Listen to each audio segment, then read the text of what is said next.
Gold, trusted gold buyers. మీరు తాకట్టు పెట్టిన బంగారాన్ని విడిపించి ఈ రోజు ఉన్న మార్కెట్ ధరకు కొనబడను.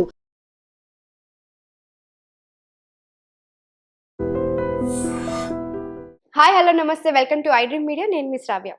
ఇప్పుడు గోల్డ్ రేట్స్ అనేది ప్రతి ఒక్క ఇంట్లో ఆలోచిస్తూనే ఉంటారు. అసలు గోల్డ్ రేట్స్ ఎలా ఉన్నాయి, అసలు గోల్డ్ రేట్స్ ని ప్రభావితం చేసే అంశాలు ఏంటి, వాటిలన్నిటి గురించి మనతో మాట్లాడడానికి ఉన్నారు certified financial planner Subhash Babu గారు. నమస్తే సార్. నమస్తే.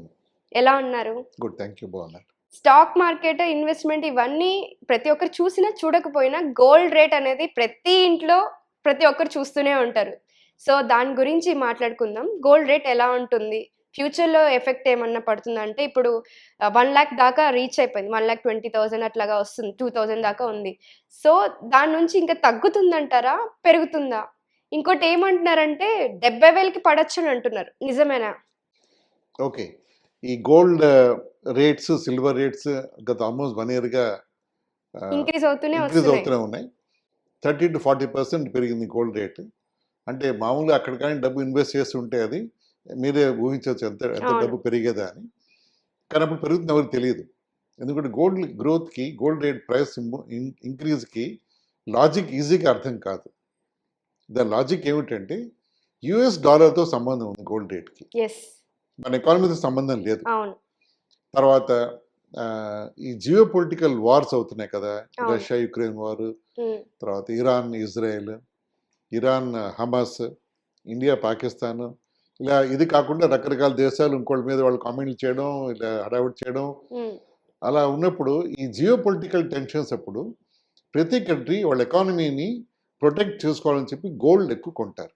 ఓకే, అదొక లిక్విడ్ అసెట్ లాగా చూడడం కోసం. Hedge against inflation, hedge against uncertainties.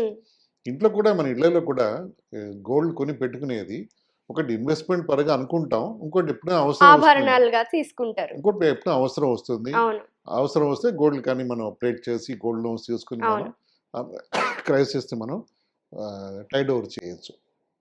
అలాగే దేశం కూడా గోల్డ్ కొని వాళ్ళ క్వాంటిటీలో పెట్టుకుని వాళ్ళు బ్యాకప్ కింద పెట్టుకుంటారు. ఇండియా కూడా చాలా గోల్డ్ కొంటోంది, ఉంది కూడా. సో ఏదైనా ఐటమ్ బాగా డిమాండ్లో ఉన్నప్పుడు ఏమవుతుంది, ప్రైసెస్ పెరుగుతాయి. ఇదొక కారణం.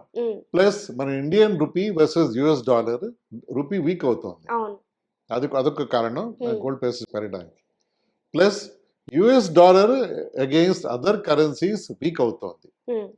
ఇండియా రూపీతో కంపేర్ చేస్తే పెరుగుతోంది, డాలర్ స్ట్రాంగ్ అవుతుంది.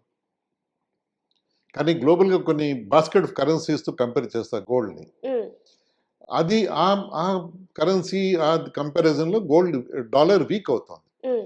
అలా వీక్ అయినప్పుడు గోల్డ్ రేట్స్, గోల్డ్ ప్రైసెస్ పెరుగుతాయి. కానీ ఈ డిమాండ్ పెరగడం వల్ల గోల్డ్ ప్రైసెస్ పెరుగుతున్నాయి ఇప్పుడు ఇండియాలో. సో మన ఓన్ ఇండియా రూపీ వాల్యూ పడిపోతుంది, డిప్రిషియేట్ అవుతుంది, గోల్డ్ రేట్ పెరుగుతోంది. ప్లస్ గ్లోబల్గా ఈ జియో పొలిటికల్ గొడవ వల్ల గోల్డ్ డిమాండే పెరిగిపోతుంది కొనుక్కోవాలని, దానివల్ల కూడా గోల్డ్ ప్రైసెస్ పెరుగుతున్నాయి. ఇంకోవైపు సిల్వర్ రేట్స్ కూడా పెరుగుతున్నాయి సార్. అంటే గోల్డ్ పెరుగుతుంది, అది సాధారణంగా పెరుగుతూ వస్తుంది మీరు చెప్పినట్టు ఇష్యూస్ వల్ల, కానీ సిల్వర్ రేట్స్ కూడా పెరుగుతూ ఉన్నాయి. సిల్వర్ అండ్ గోల్డ్ రెండు కలిసి, అంటే రామలక్ష్మణ్ ట్యూన్ బ్రదర్ లాగా అది డిఫరెంట్ గా పెరుగుతాయి. సిల్వర్ కి ఇంత లాజిక్ లేదు సిల్వర్ రేట్స్ పెరగడానికి. సిల్వర్ ఏమో ఇండస్ట్రియల్ యూజ్ కూడా ఉంటుంది. సిల్వర్ కి రీసెంట్ టైమ్స్ లో ఎక్కువ పెరుగుతోంది. సో దానికి we not able to really find out ఎలా పెరుగుతోందా అని. ఇంకొక పాయింట్ ఏమిటంటే మన ఓన్ ఇండియాలో మ్యారేజ్ సీజన్ తర్వాత ఇవన్నీ ఉండబట్టి డిమాండ్ ఫర్ గోల్డ్ కొంచెం పెరుగుతుంది డెఫినెట్గా, అంటే కొంచెంగా బాగానే పెరుగుతుంది ఇండియాలో. ఇంకొక ఇంట్రెస్టింగ్ ఫ్యాక్ట్ ఏమిటంటే మన ఇండియాలో ఉన్న గోల్డ్, ఫ్యామిలీస్లో ఉన్న gold is more than the global gold. Global gold కంటే మన దగ్గర ఎక్కువ ఉంది అంటారా? అంటే ఇండియన్ ఫ్యామిలీస్ లో. ఓకే, ఇండియన్ గవర్నమెంట్ దగ్గర దాదాపు 8 టన్నులు ఎంత ఉంది, ఫ్యామిలీస్ ఇంకా చాలా ఎక్కువ టన్నులు ఉంది. అందరి ఫ్యామిలీస్ గోల్డ్ లెక్క వేసుకుంటే. సో అలాగా మనం కొనడం, పెట్టుకోవడం అది ఎప్పుడు ఉంటుంది. ఇప్పుడు ఎక్కడో ఉంటుంది ఇన్ఫర్మేషన్ కూడాను. నిజంగా మన ఇండియన్ ఫ్యామిలీస్ గోల్డ్ గవర్నమెంట్ కి ఇచ్చేస్తే అందరికంటే ఎక్కువగా మన దగ్గరే ఉంటుంది, జీడీపీ ఇంక్రీజ్ అవుతుంది గోల్డ్ అని అంటూ ఉంటారు. అది ఇప్పుడు అవ్వదు, కానీ అదొక సాటిస్ఫాక్షన్. అదే వినడానికి బాగుంటుంది. వినడానికి బాగుంటుంది. అంటే మన దగ్గర బాగానే స్ట్రాంగ్గా ఉన్నా మన బ్యాకప్ ప్లాన్ అవును. బాగానే ఉంది మనకని. అవును. సో గోల్డ్ ఎప్పుడు అది ఒక ఇంట్రెస్టింగ్ టాపిక్ టు డిస్కస్. కానీ ఎందుకు పెరుగుతుంది, ఎలా పెరుగుతుంది చెప్పడం కష్టం. ఫ్యూచర్లో 70,000 పడుతుందా అని అడిగారు మీరు. అది ఛాన్సెస్ నా ఉద్దేశంలో తక్కువ. ఎందుకంటే ఇప్పుడిప్పుడే అది గ్లోబల్ టెన్షన్స్ తగ్గేలా కనిపించట్లేదు. అట్లీస్ట్ 6 నెలలు ఏడాది పాటు ఇలాగే స్ట్రెస్ అండ్ స్ట్రెయిన్ ఉంటుంది మనకి. సో అంతేకాకుండా నిన్నే యూఎస్ అండ్ రష్యా వాళ్ళ మీటింగ్ జరిగింది. మీటింగ్ ఏమైందో కూడా అర్థం కావట్లేదు. ట్రంప్ చెప్పలేదు, పుటిన్ చెప్పలేదు. No deal is good deal అంటే good deal is no deal, ఏదో సంథింగ్. ఏ డీల్ అవ్వలే అర్థమవుతుంది అక్కడ. సో అది డీల్ అవ్వలేదు. ఇలాగే యుక్రెయిన్తో వార్ జరుగుతూ ఉండొచ్చు. అండ్ స్ట్రెస్ అండ్ స్ట్రెయిన్ ఇలాగే ఉండబోతుంది జియో పాలిటిక్స్లో. ఉన్నప్పుడు గోల్డ్ ప్రైసెస్ అంత ఈజీగా తగ్గిపోవు. ఓకే. సో పెరుగుతుంది. ఓకే. మీకు ఇంకా good time- పెరిగే ఛాన్సెస్ ఉన్నాయంటారా? పెరిగే ఛాన్సెస్ నాకు కనిపిస్తుంది ఓకే. పర్సనల్గా. కానీ మరి పోయినాడే పెరిగిన 30%, 40% పెరగదు. అప్పుడు base కానీ తక్కువ ఈ కాబట్టి. మంత్ చూసుకుంటే చాలా ఇంక్రీజ్ అవుతుంది కదా. లాస్ట్ మంత్ కంటే కూడా ఈ మంత్ లో అదే గోల్డ్ చెప్తున్నా. ప్రైసెస్ అనేది ఇంక్రీజ్ ఉంది. అదే చెప్తున్నాను. పోయిన లాస్ట్ ఇయర్ నుంచి ఇయర్ 30 to 40% పెరిగింది.